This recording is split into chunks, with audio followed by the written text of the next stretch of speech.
Good afternoon, good afternoon, good afternoon. Welcome to Plant Techniques with Farmer Bean. I am your host, Farmer Bean.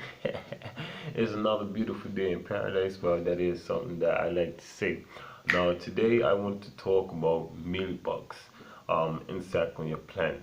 Yesterday I did mention mealybug in the video when I was talking about roof aphids, and I did say I was going to do a video about it. Now, today I specifically want to do the video today because I know for a fact that the majority of everybody watching this video has either mealybugs either in the outside garden, the greenhouse, or on the house plants. Naturally, it's not saying that you don't take care of your plants. I'm saying that these are plants that infest, they take over, and I just really want to talk about it so y'all can have some insight on it. Now, mealybug is a naturally soft-bodied pink insect. It naturally has a cover that it keeps around itself, protective film that keeps around itself. Well, not really a film, a fluff, I should say.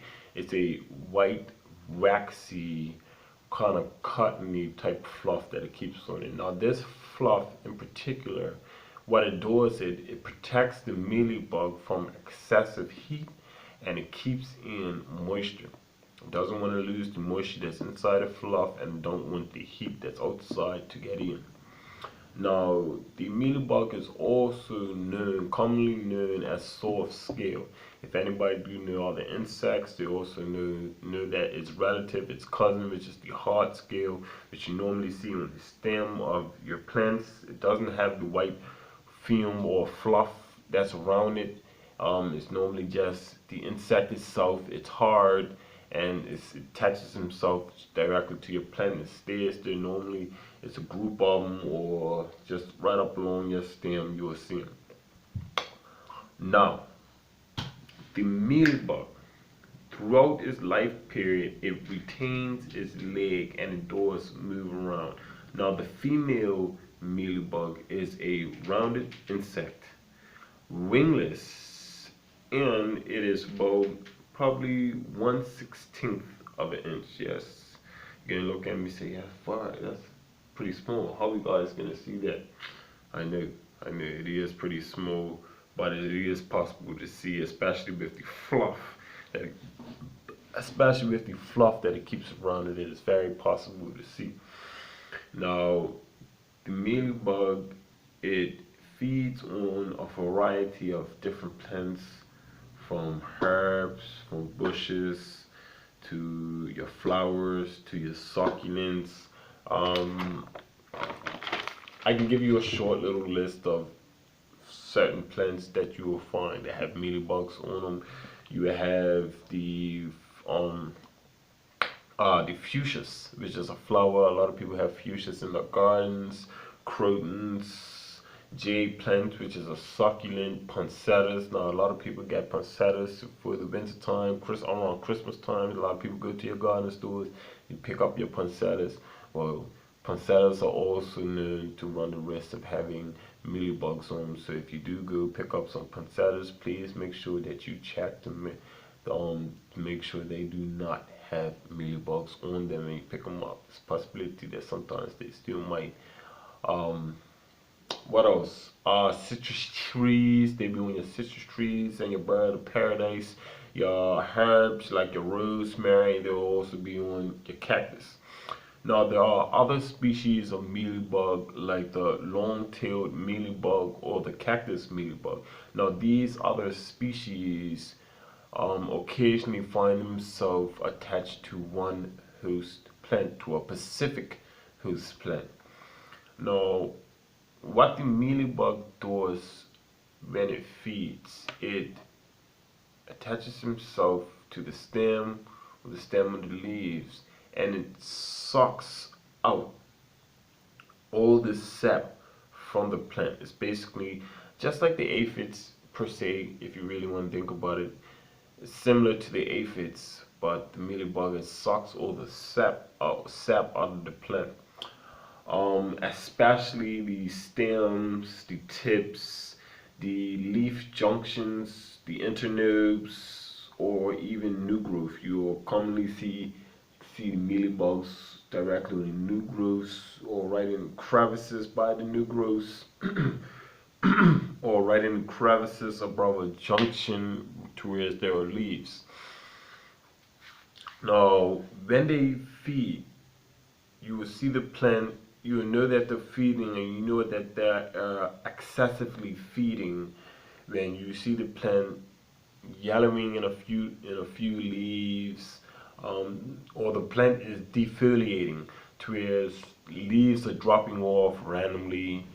Also wiltering of the plant itself to where it's leaning over. It kind of looks like it's lacking in water or lacking deficiency, but it's actually the mealybug itself draining all the sap that is inside these plants. Now, it normally keeps the mealybug normally attracts to let's say soft stemmed plants, not necessarily hard stem plants, but soft stem plants. Now, there are different species that go for different plants.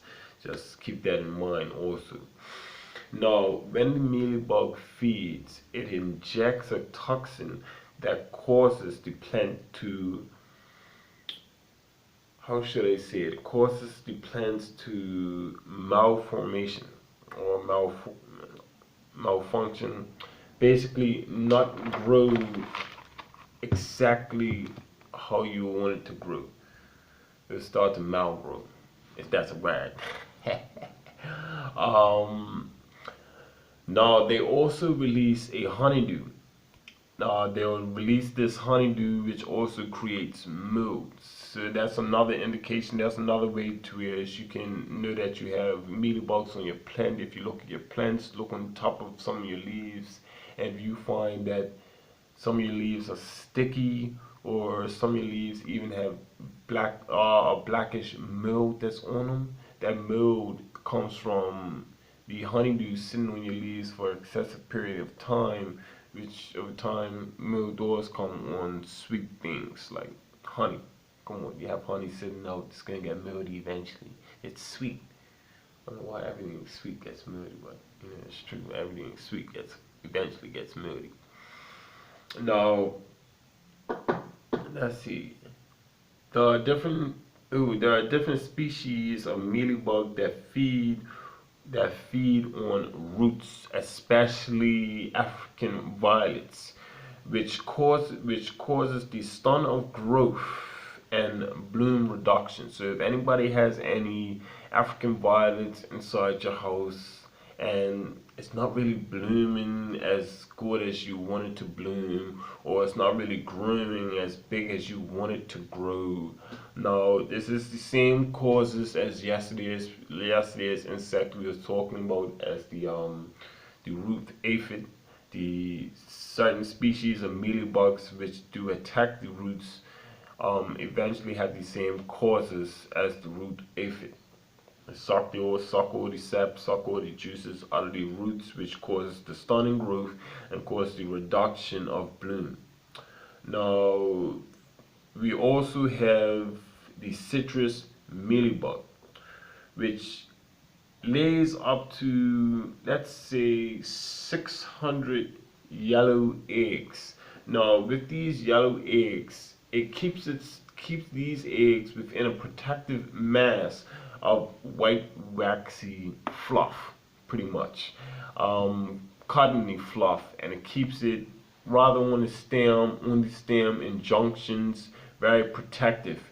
Now, after about 5 to 10 days of a mother mealybug laying her eggs, the mother will naturally die in about 5 to 10 days later. Unlike the long-tailed mealybug, whereas the long-tailed mealybug does not lay eggs, it actually gives birth to live young.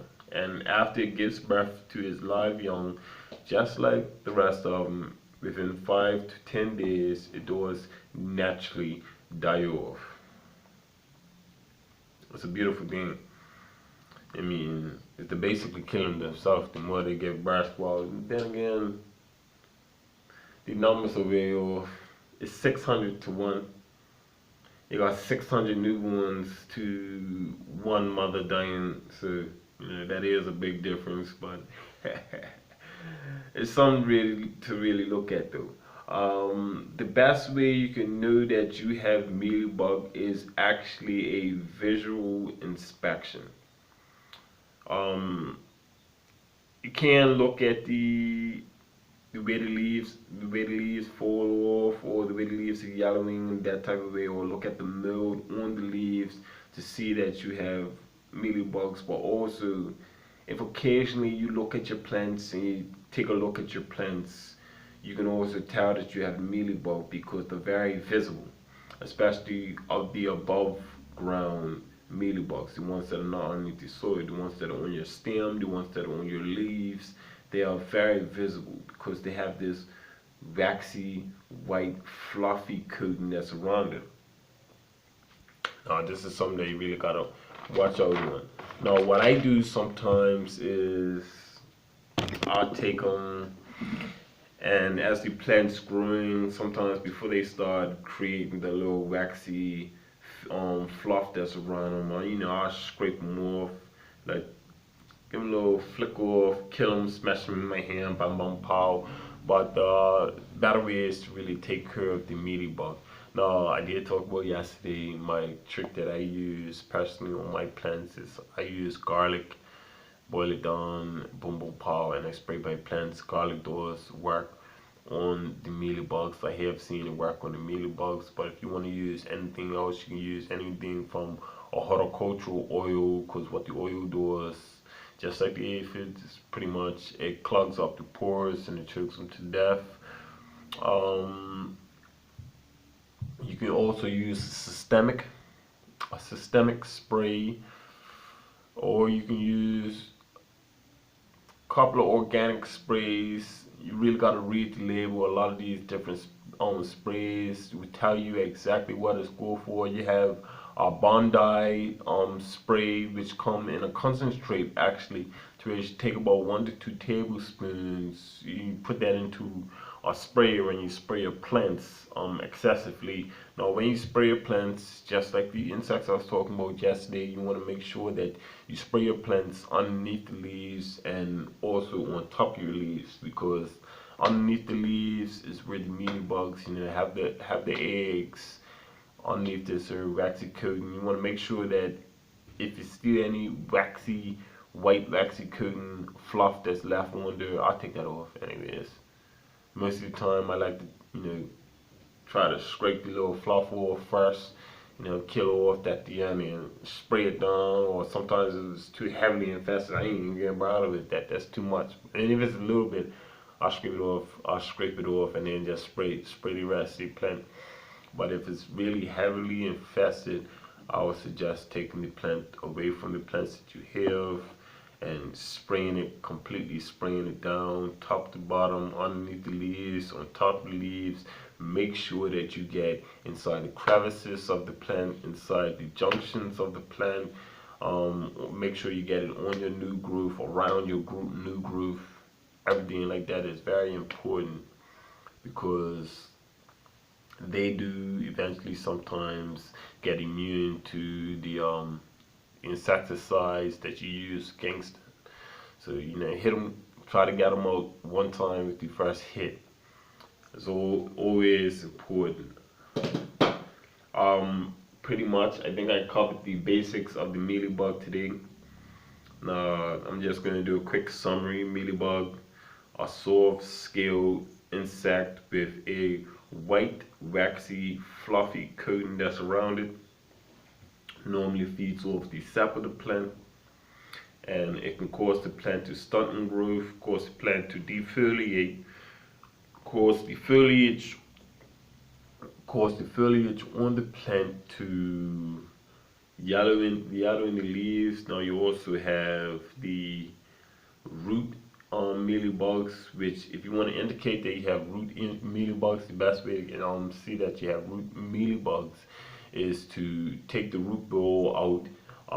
Normally put your hand over the top of the plant. You know, if you got it into a pot, take your hand, put it over the top of the plant, put the stem right in the middle of your fingers, and you just put it upside down, and you lift the pot right off the root ball. Now, the root ball should stay together. Rather you have a good bit of roots on there or not too much roots on there anyways. If you have it and you just slide it off very gently, the whole bowl, soil bowl itself should stay together, and you can look at the roots itself to see if it has these mealybugs on it. That pretty much sums up for today's. If anybody does have mealybugs on them, make sure you get your sprays. Like I said, you got the systemic, you got the Bondi. You can also use some organic sprays that you can have on there. What I use is I use garlic and I boil that down in some water. You can also use a horticultural oil or any type of oil spray for your plants. There's the sprays you get on it. If you have any questions or anything, please leave a comment. If you like the video, please leave a like on the video. Please share the video to let others know or inform others about this insect. And please subscribe to the page for new videos coming in days. Yes, the new video will come every day. You'll get a notification if you subscribe to the page. So please subscribe. Thank you very much. Y'all have a blessed day. This is Farmer Bean, and I am